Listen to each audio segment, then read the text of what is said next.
The new book, America's Deadliest Election, the cautionary tale of the most violent election in American history, tells a tale about our democracy. I know what you might be thinking, but the topic of the book is going to surprise you. Joining me now is the book's author, CNN's chief political correspondent, Dana Bash. Dana, thanks for joining me. Appreciate it. It's an honor to be here. So the book reads truly like a great fiction book. I have to tell you that, but it's not fiction, it's real. And the title, and as we describe the book, people would think, well, this must be about the election of 2020. Maybe it'll look ahead to 2024. Hopefully not, but it's actually not about that. What was the deadliest election? 1872 in the state of Louisiana. We always say, and we always feel like we are in the wildest of times, unprecedented times. And it turns out, unfortunately, for violence and for the notion of throwing a peaceful transition of power out the window, it has happened before and happened in a much more severe and deadly way. And you might think, well, okay, it was a state election. Did it have Louisiana? And the answer is yes. This particular election not only resulted in just complete tumult within the state, the violence, and which was during Reconstruction, post-Civil War, so it was all about racial strife.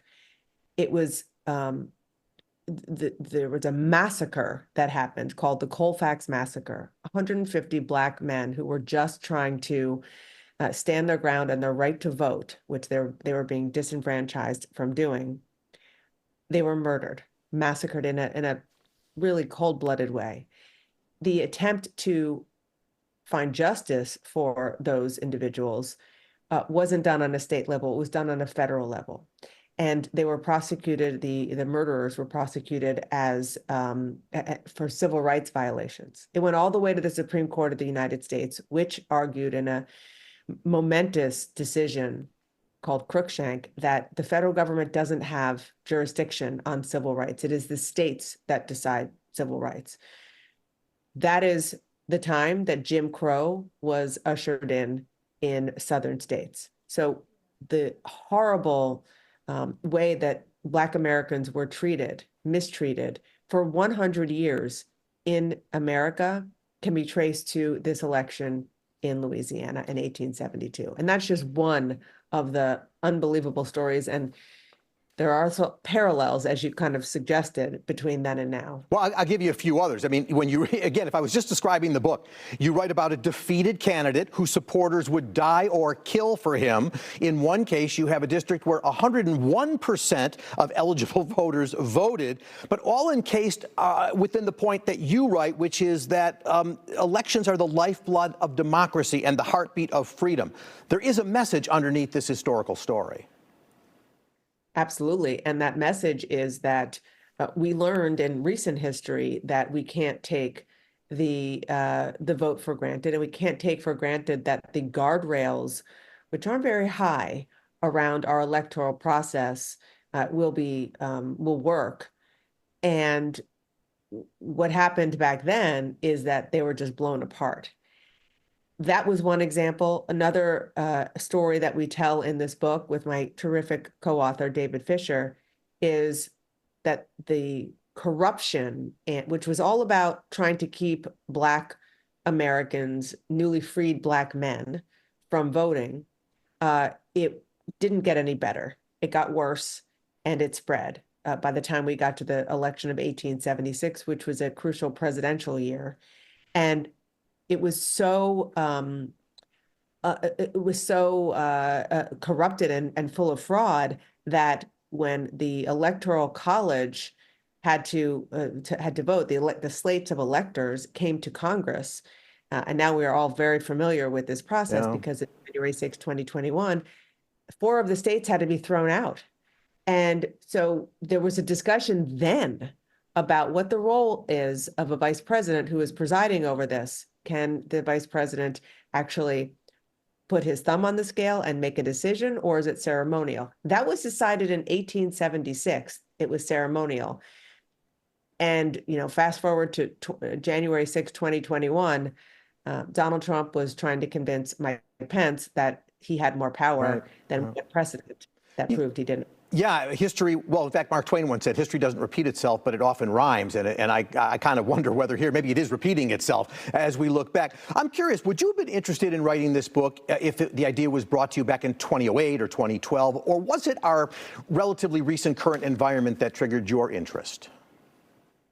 That's such a great question. I would have been interested in it because I'm embarrassed that I didn't know anything about these incredible events, these horrific events in our history, because they were so consequential and in so many ways they really helped to shape in a bad way American society.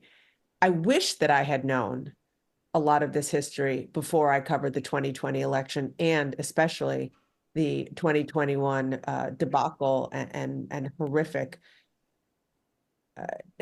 insurrection on the U.S. Capitol, which I've covered on and off for 20 years. And so I would like to say the answer is yes. I hope I would, but it gives so much more context and importance now that we've had this recent history in our country. And I know this topic idea, when I read it, I thought, this is like a Dan Abrams book. He writes about these little known cases. In fact, it did come to you from my News Nation colleague, Dan, Exactly. through your co-author, so we know where it came from. I'm sort of curious, as we read this book, do you want us to read it for the fascinating history it tells, or is it about looking at the impacts in today's political environment that we should have in our minds? It's both. It's both. I think we all need to, as you said, you gave the history, it doesn't repeat itself, it rhymes, but it's another often used phrase or a version of it. If we don't know history, then we will repeat it, especially the horrific history that is here. And so I think that it's a double takeaway. I think we need to know what happened then, but we didn't write the story by explicitly giving the parallels, but the parallels to today jump off the page. As David Fisher, my co-author, says, they shout at you. And so that's why this moment in time that has gone so not just reported, but taught in schools in Louisiana and beyond, we need to know as American citizens. Just finally, I want to ask you, as I read the book, I had these questions in my mind. I'm wondering if you did. With the election a couple of months away, do you leave the book with pause, hope, or concern about the future? All of the above. All of the above. Maybe that's... But I think we have our eyes wide open, which I think we do, certainly more than in 2020 and early 2021, but especially given the fact that we know, not that it can get worse, it did get worse. Yeah, Dana Bash, fascinating read. Thanks to you, to David, to Dan Abrams, to all of you for bringing it to our attention, and best for the book. Appreciate you.